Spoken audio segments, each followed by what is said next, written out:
Umuryango FPR Inkotanyi wavutse mu 1987 ku isonga ugamije gukuraho akarengane k'impunzi zari mu mahanga zari zarahunze ubuyobozi bubi bwari mu gihugu bwavanguraga abanyarwanda kubaheza no kubagirira nabi kuko hari nabicwaga. Mu 1990 nibwo ku mugaragaro umuryango RPF Inkotanyi ufashijwe n'igisigare cyawo RPA Inkotanyi hatangijwe urugamba rwo kubohora igihugu hagamijwe gukuraho ubuyobozi bubi bwariho ngo abanyarwanda bisange mu rwababyaye.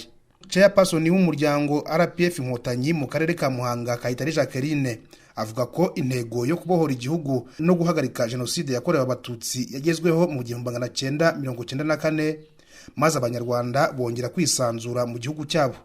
Impunzi zirataha ndetse hashyirwaho ubuyobozi bwiza buzira ivangura n'amacakubiri. Iya mbere yari yo kubohora u Rwanda ni nayo yari ikomeye, politike mbi y'ivangura iheza abanyarwanda ndetse igaheza abanyarwanda bamwe bari hanze y'igihugu ari impunzi.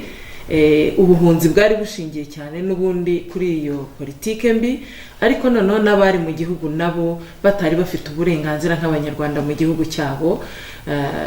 Bituma rero RPF ifata ingamba zo gushyira iherezo kuri ibyo bikorwa bibi ndetse n'ayo mateka mabi yararambye mu banyarwanda.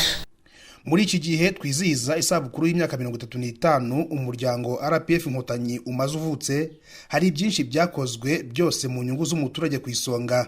Byakozwe mu gihugu hose by'umwihariko mu karere ka Muhanga aho duhereye ku nkingi y'imiyoborere myiza. Chairperson w'umuryango RPF Inkotanyi mu karere ka Muhanga agaragaza ibimaze kugerwaho. Mu miyoborere rero RPF Inkotanyi yashyize imbaraga cyane mu kubanza kunga abanyarwanda.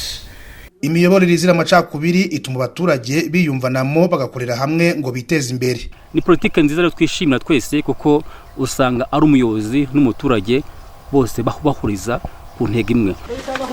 Ni inshingano zacu kwigisha abanyamuryango bacu kugira ngo iteka ryose ibikorwa uko bibaye ari ibyacu.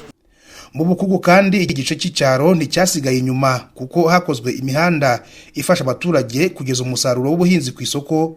Ibiraro byo mu kirere byagabanyije impanuka zaterwaga no kwambuka imigezi nk'uko abo mu murenge wa Nyabinoni babitangamo ubuhamya. Twahera kuri iki kiraro, dufite amashuri, dufite amavuriro, imihanda irubakitse.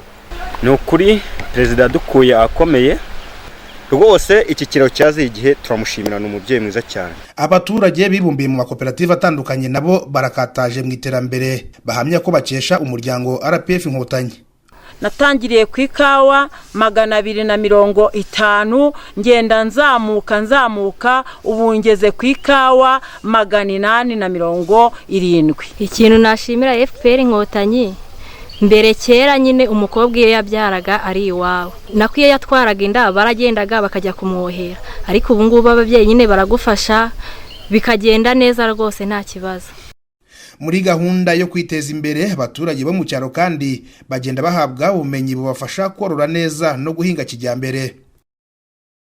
Twebwe nk'abantu b'abaturage b'abahinzi, amahugurwa menshi abagoronome baba kuri tele buri munsi babwiriza abantu kubyaza umusaruro ubutaka buto dufite, ariko hakaboneka umusaruro mwinshi uri hejuru. Abatujwe mu mudugudu w'icyitegererezo wa Horezo bavanwe mu manegeka barashimira umuryango RPF Inkotanyi bwo kurokora ubuzima bwabo bwari bugiraniwe n'ibiza. Ubu babayeho neza, amashuri hafi, amazu meza, ubworozi bwa kijyambere, baranywa amata, abana bararya neza ku ishuri, bakiga kandi bataha hafi. Noneho uyu muryango rero gwadushyize heza gudukura mu manegeka, inkwangu ziba zaratujyanye tuba twarapfuye, abanze kuvayo inkwangu zarabishe. None rero mugende mu nshimire Kagame yaduhaye inka adushyira ahantu heza, imvura iragwa nta kibazo dufite. Ariko nabonye muri Ndiza harabaye paradizo, nabonye muri Ndiza ari inzira nyabagendwa, ubu abashyitsi bose basigaye baza bakasigara batekereza kuza Ndiza ngo barebe iterambere rihari. Dufite amashuri, tukagira ivuriro, tukagira mbese n'ibikorwa remezo bindi tugira, ariko ubu turashimira kuko bagiye baduhaye n'ubworozi bw'ihene turorora. Abagana amavuriro atandukanye mu bitaro byubatswe n'ibigo nderabuzima hirya no hino nabo bahamya ko umuryango RPF Inkotanyi ari igisubizo cy'ubuzima bwiza bw'abaturage.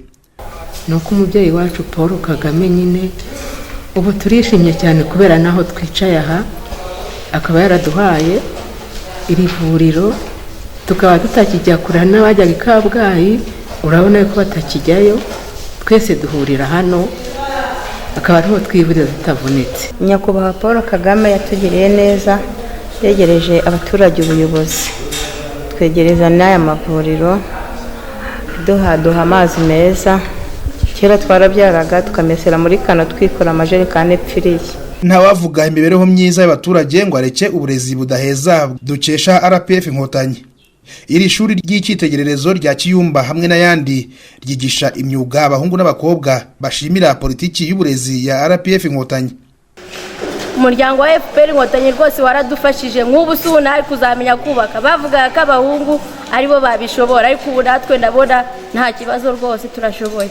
Abakobwa n'abahungu budusigaye tunganya uburenganzira cyane cyane noneho FPR yaje kudushyiriraho imyuga ubu turiga neza nta kibazo tukabona akazi tukajya mu nganda tugakora tugafasha imiryango yacu iterambere mu gihugu rikazamuka cyane kandi turashimira FPR Inkotanyi kuko yakuyeho ubushomeri mu rubyiruko. Kubaka amashuri agezweho kandi bijyana no kwiteza imbere ku barangiza muri aya mashuri. Aba bakobwa n'abahungu bakora mu cyanya cy'inganda cya Muhanga cyatanze akazi ku batari bake. Kuba twarisanze nyine mu mirimo twese ntabwo kuri ubu ngubu ntabwo umurimo ukigendera ngo ni umugabo ni umugore, kuba nyine nayisanze mu mirimo ni ibintu by'ishema cyane. Umuryango FPR Inkotanyi yahaye umugore ijambo, icyo nicyo cya mbere, imuha uburenganzira kumva yirekuye, kumva yisanzuye mu muryango nyarwanda. N'iz'ubwubatsi mbwiga mbukunze nkajya kuri tere nanjye ngakora ngahatana n'abagabo kandi bamwe nkabarusha.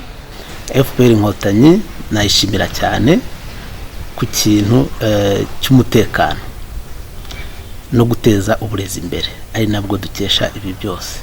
Abafite ubumuga ni iciciro cyari cyarasigaye inyuma kubera politiki mbi, ariko RPF Inkotanyi yahinduye ubuzima bwabo, ubu aritabira imirimo itandukanye bakiteza imbere n'imiryango yabo. Icyo nkesha umuryango wa FPR ni uko ngo mbere abantu bari bafite ikibazo cy'ubumuga twabaga mu kato, nako mbivuge nge nk'uwo bibayemo, twabaga mu kato ntabwo wagiraga abandi bari, nta n'uwo natinyuka kuba yaguha n'ijambo kandi koko byo nibigaragara nta n'utanabivuga. Ndetse ubu ngubu mbere yaho ntabwo wajyaga mu bandi, incumbagira nkaba mfite akamoto ngenda njyaho abandi bari ngahamagarwa mu biganiro nk'ibi ngibi. Ibyo ni ibintu dukesha umuryango wa FPR Inkotanyi. Umuntu wese ufite mu mutwe hakora agana ishuri akiga akamenya kandi akabasha kugira intumbero y'ejo hazaza abikesheje uburezi budaheza. Isabukuru y'imyaka 35 RPF Inkotanyi imaze ivutse iratanga icyizere cyo gukomeza iterambere rirambye ry'igihugu nk'uko bigarukwaho na chairman w'umuryango RPF Inkotanyi mu karere ka Muhanga. Twese dukomere kuri aya mahame, twese dukomere kuri iki cyerekezo RPF Inkotanyi yahaye igihugu, biraduha amahirwe yo kubaho neza uyu munsi ndetse no mu gihe kizaza.